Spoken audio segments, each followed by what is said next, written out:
मैं बहुत लंबा इसमें नहीं जाते हुए वर्तमान परिस्थिति पर ही आप लोगों से बात बताना चाहूँगा कि विगत दिनों से हमारे जो नौजवान जयपाल सिंह स्टेडियम में अलग अलग खेमों में बैठ कर के अपनी मांगों को लेकर के बैठे हैं, मैं उनको अलग अलग खेमा नहीं मानता। वो सभी नौजवान अपने भविष्य की चिंता को लेकर हैं। टीडीपीएल के द्वारा प्रकाशित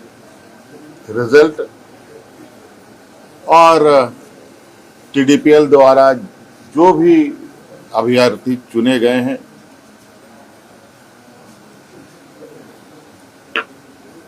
या शामिल हुए या टीडीपीएल के जितनी भी गतिविधियां यहाँ हुई हैं उन सभी को कैंसिल किया जाता है, रद्द किया जाता है। तो जो सीजीएल में नियुक्त हुए हैं वो लोग जेपीएससी के धांधली के आरोप में गिरफ्तार हो रहे हैं।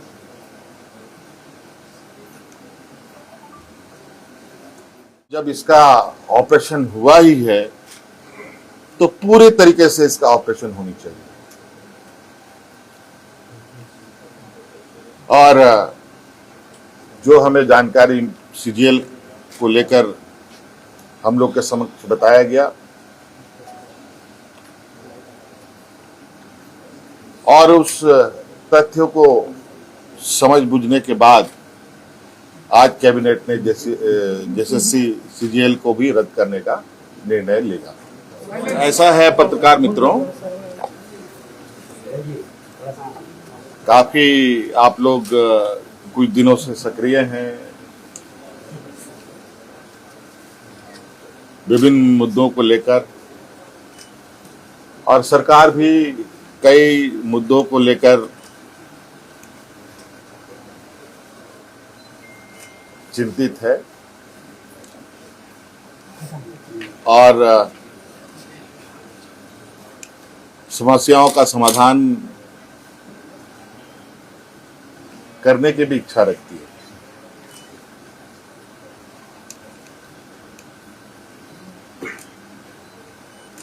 सबसे पहले तो आपको हम ये बताएंगे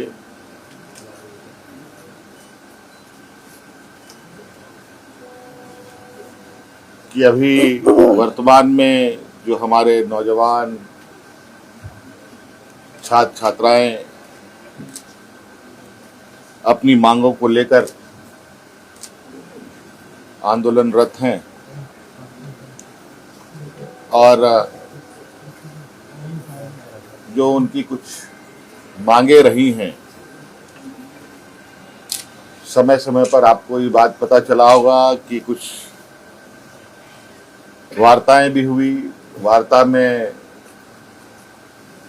क्या बातें मानी गई, क्या बातें नहीं सुलझ पाई, और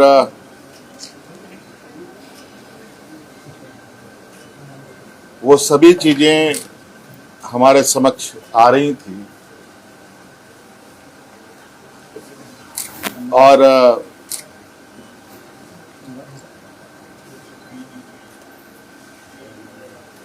चूंकि आपको पता है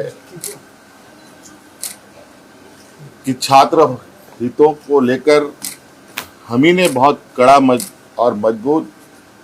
कानून भी बनाए हैं। अगर हम कानून बनाते हैं तो कानून को लागू करने की भी क्षमता रखते हैं और नौजवानों की हितों,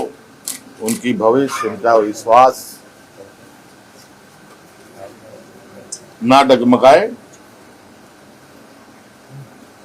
हम हमेशा इसके पक्ष में रहे हैं।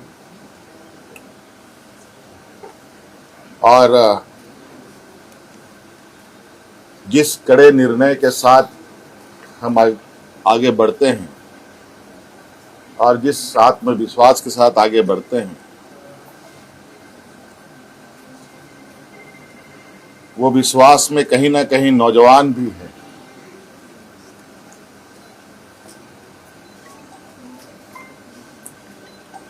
और आपको पता है कि झारखंड में जेपीएससी जेएसएससी के द्वारा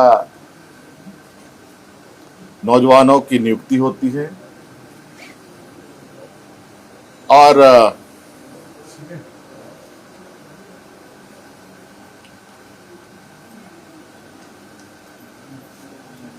कई सारी नियुक्तियां राज्य अलग होने के बाद रुकी रही, फिर कुछ बढ़ी, फिर रुकी, कई सवालें भी आई, कई जांच एजेंसियां भी इसमें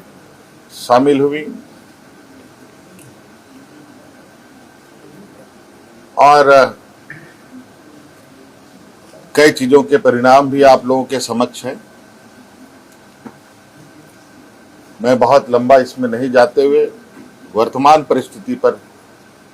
ही आप लोगों से बात बताना चाहूंगा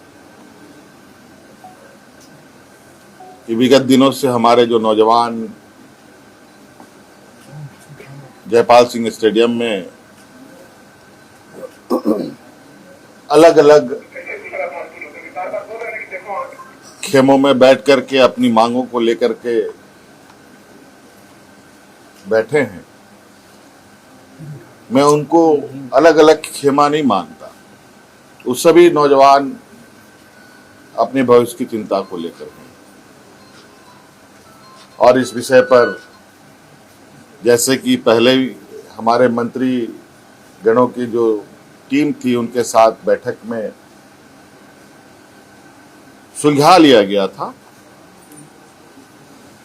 जैसे रिफॉर्म्स की बात थी,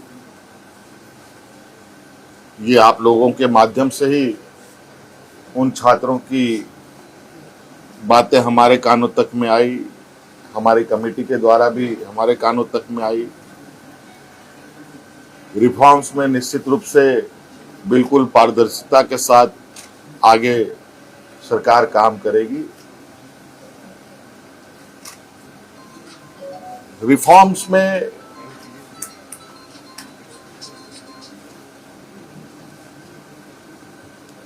जहां तक मेरा मानना है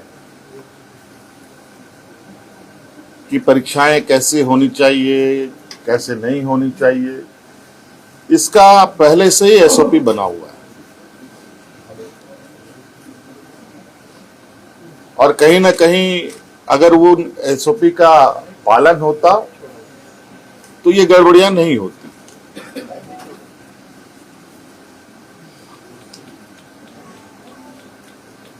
क्योंकि एसओपी में ही इतने कड़े प्रावधान हैं और इतने बेहतर तरीके से परीक्षा लेने का व्यवस्था है,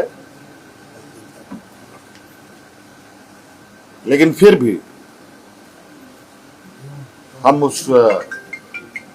रिफॉर्म्स में कुछ और बेहतर करने की चूंकि इतनी बातें आई हैं तो बहुत सारी बातें बात बात में आती भी हैं, अच्छे सुझाव भी आते हैं, तो उन रिफॉर्म्स में उन सबको भी जोड़ा जाएगा। और चूंकि हमने पोर्टल भी खोल रखा है, चाहे वो छात्र हो, शिक्षक हो, अभिभावक हो, उस विषय पर अपना उस पोर्टल पर अपने सुझाव दे सकते हैं और विशेषज्ञों की टीम के साथ उनको साझा किया जाएगा और क्या बेहतर हो सकता है उसको किया जाएगा। रिफॉर्म्स के लिए हम लोगों ने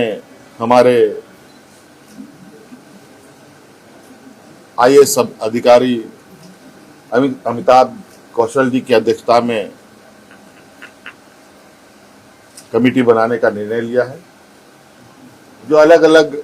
संस्थानों के साथ संपर्क करते, बुद्धिजीवी लोगों के साथ, अच्छे अच्छे लोगों के साथ संपर्क कर इस रिफॉर्म को पूरा अंजाम तक पहुंचाएंगे।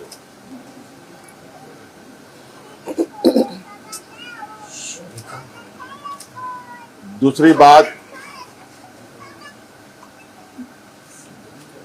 जेपीएससी का जो 14वें जेपीएससी की बात है, मुझे लगता है कि हमारे माननीय मंत्रीगणों के टीम के साथ बैठने के दौरान ही वो चीजें सुलझ गई थी। बैकलॉग की भी बात सुलझ गई थी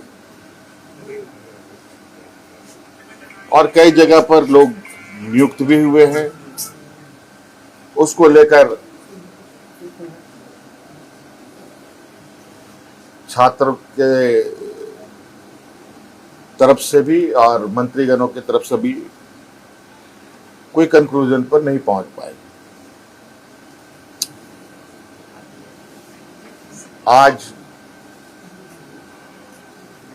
इस विषय को पटाक्षेप करने के लिए हम लोगों ने कैबिनेट की विशेष बैठक की। इस बैठक में उन सभी चीजों का समाधान निकालते हुए हम लोगों ने निर्णय लिया है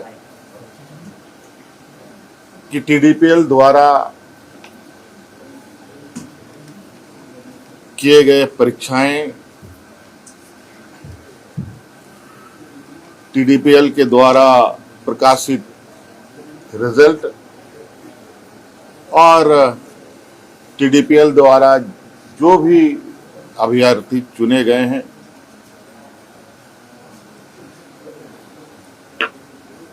या शामिल हुए या टीडीपीएल के जितनी भी गतिविधियां यहाँ हुई हैं उन सभी को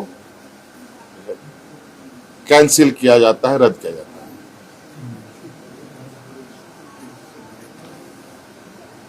और नौजवानों में सबसे बड़ा जो मुझे लगता है कि मुख्य मांग उनका सबसे प्रमुख मुख्य मांग रहा है जेपीएससी सीजीएल के संदर्भ में, क्योंकि हमने उसमें भी एक हमारे मंत्रीगणों ने आश्वस्त किया था इस विषय की जांच चल रही है। इसके लिए हम लोग रिटायर्ड जज की अध्यक्षता में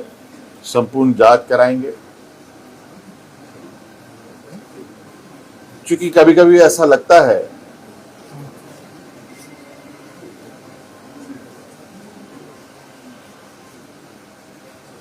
कि हम ही सही हैं, कभी कभी ऐसा लगता है कि छात्र भी सही हैं। इन दोनों के बीच में फर्क करना थोड़ा कठिन हो जाता है और इस विषय को लेकर हमने जो एसआईटी की टीम जांच कर रही है और सीआईडी की जो टीम जांच कर रही है, इन दोनों के जांच के दौरान बहुत सारे ऐसे तथ्य आ रहे हैं जो चौंकाने वाले हैं। क्योंकि जांच का विषय है, बहुत खोल के बातें कहना संभव नहीं है और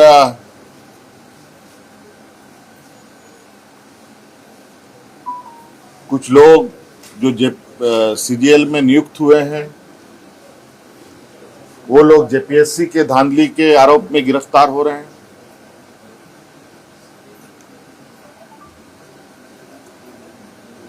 और कई कंपनियां जो यहां कार्यरत हैं अलग अलग समय में भी कार्यरत रहे हैं, इन सब का एक बहुत बड़ा नेटवर्क का घालमेल प्रतीत होता है। जांच के दायरे में तो हम पूरे 2014 से लेकर अब तक की हुई इसके परीक्षाओं की जांच में है। हमने विभाग को कहा है, सीआईडी को कहा है, अब जब इसका ऑपरेशन हुआ ही है तो पूरे तरीके से इसका ऑपरेशन होनी चाहिए। और जो हमें जानकारी सीजीएल को लेकर हम लोग के समक्ष बताया गया और उस तथ्यों को समझ बुझने के बाद आज कैबिनेट ने जेएसएससी सीजीएल को भी रद्द करने का निर्णय लिया और पूरा 2014 से अब जितनी भी छोटी बड़ी गलतियां हुई हैं, जिससे भी हुई है, सभी की जांच होगी और साथ में बहुत जल्द केंद्र सरकार के द्वारा जो एमएमडीआर एक्ट में जो बदलाव किया गया है, उस संदर्भ में भी हम लोग चर्चा के लिए एकत्रित होंगे। हो सकता है इस विषय पर एमएमडीआर एक्ट संशोधन पर हमें विशेष सत्र भी बुलाना पड़े, तो हम लोग बुलाएंगे।